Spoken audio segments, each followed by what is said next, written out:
has written a poem, Gandhi and Poetry, wherein Gandhiji shoots question after question to his visitor poetry regarding the origin and purpose of poetry. Poetry answers, I am born in a forest on the tongue of a hunter and brought up in the hut of a fisherwoman.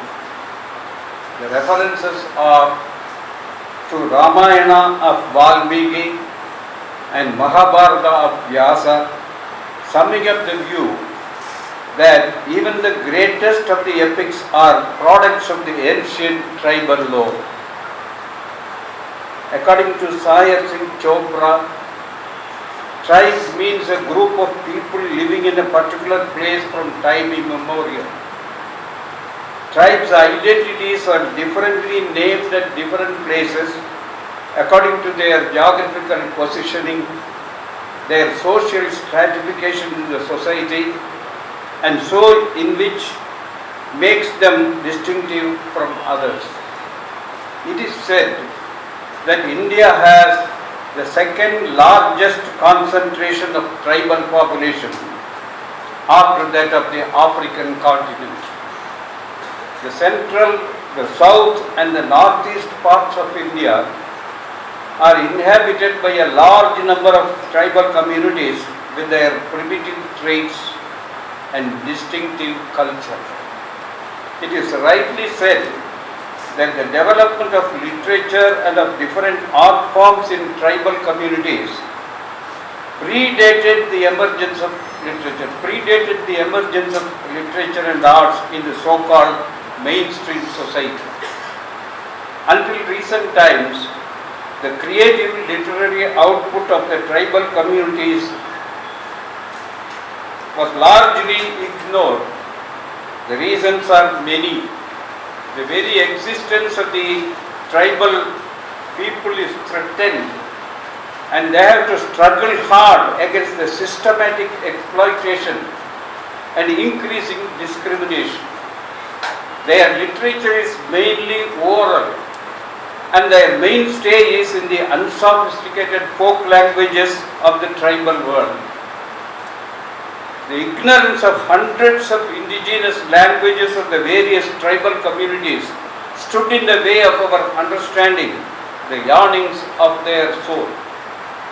But for the socio-political movements, the life and death problems of these ancient communities would not have seen the light of the day. According to a survey, the throwing open of India to the exploiters of the world by globalization and economic liberalization, the wanton loot of water, forests and land, the prime resources of the tribals, has already taken a toll of the lives of tribal communities. The rapid industrialization and the greed for the exploitation of natural resources like forest products, minerals and water has led to deforestation and virtual plunder of tribal wealth.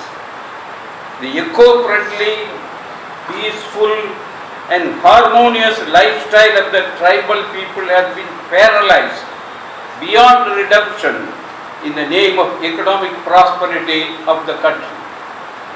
Big dams are being built in the hills and forests, destroying the ecosystem forever, denying the children of nature the very survival. Tehri Dam in Himalayas and the Narmada Dam in Gujarat and Madhya Pradesh have brought to the fore the plights of Adivasis and hill tribes. Sundarlal Bahuguda and Meda Patkar, though failed in their attempts to save the tribal communities, stirred the consciousness of mankind in this respect. The efforts of Mahasweta Devi and Shivaram Karan will ever be remembered by the tribals, with whom they were not only sympathetic but shared their problems, living with them in the hills and forests. Arundhati Roy's voice though harsh, was echoing the truth when she said, big dams are to a nation's development what nuclear bombs are to its military arsenals. They are both weapons of mass destruction, he said. It is an irony that when the Constitution guarantees the people the freedom to live in their own traditional ways, guardians of the Constitutions are busy evacuating the tribal communities from their traditional dwellings. They owned from the distant past. The hills and the forests were owned by the tribal community from the distant past when the mainstream life was not yet bigger.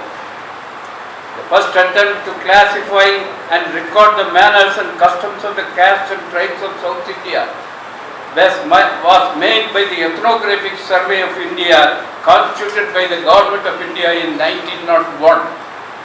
Edgar Thurston, with the help of L.K. Anandakrishna Iyer, N. Subramania Iyer and K. Rangachari, investigated the characteristics of 300 castes and tribes of South India and brought out his monumental work Castes and Tribes of South India in 1909.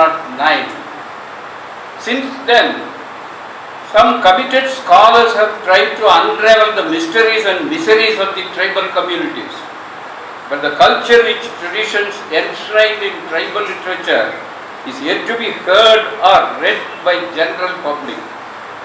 Social activities and prominent personalities have come forward to introduce us to tribal literature. It is a welcome feature to note the journals like Yudarat Aam Aadmi Delhi, Aravali Utkosh Udaipur, Jharkhandi Bhasha Sahitya Ranchi, Adivasi Satta Chhattisgarh have devoted themselves to the tribal literature discourse. The first novel, Kochetati in Malayalam, Sinnakka Kochetati. The first novel, Kochetati in Malayalam by Adivasi Narayan, is a notable contribution to tribal literature. It is said that Narayan, who belongs to the Malayalayan tribal community in Kerala, was irked by fanciful and romantic representations of the tribal life and decided to write an authentic novel depicting how these children of nature were mistreated by the ruling class, the bureaucracy and religious zealots. Narayan says, most of the incidents in the book are based on real incidents that I remember and what I garnered from my elders' experiences, especially what my great-grandfather recounted of his life. Mahasweta Devi, a devoted social worker and writer, has said, Kochetati, one of the first tribal novels, is a remarkable work and should be translated into other Indian languages. The work has been translated into English by Catherine Tangama, and I hope Sahitya Akademi will take up the translation work in other Indian languages. Sahitya Akademi, the national conscience of India, has already developed a project of Indian literature in tribal languages and oral traditions to introduce the literature to the reading public of India, and this venture is a major step in presenting the unheard voices of India to the people of India. The Irulas,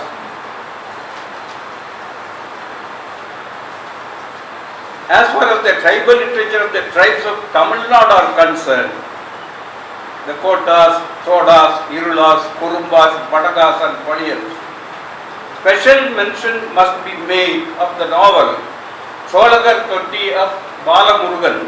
He has come here. Balamurugan, published in 2004. The novel, first of its kind in Tamil, speaks about the trials and tribulations of a community known as Solagar living near Dalavadi up above the town of Satyamangalam. The blood, sweat and tears of the Solagar community flows like a muddy river throughout the story.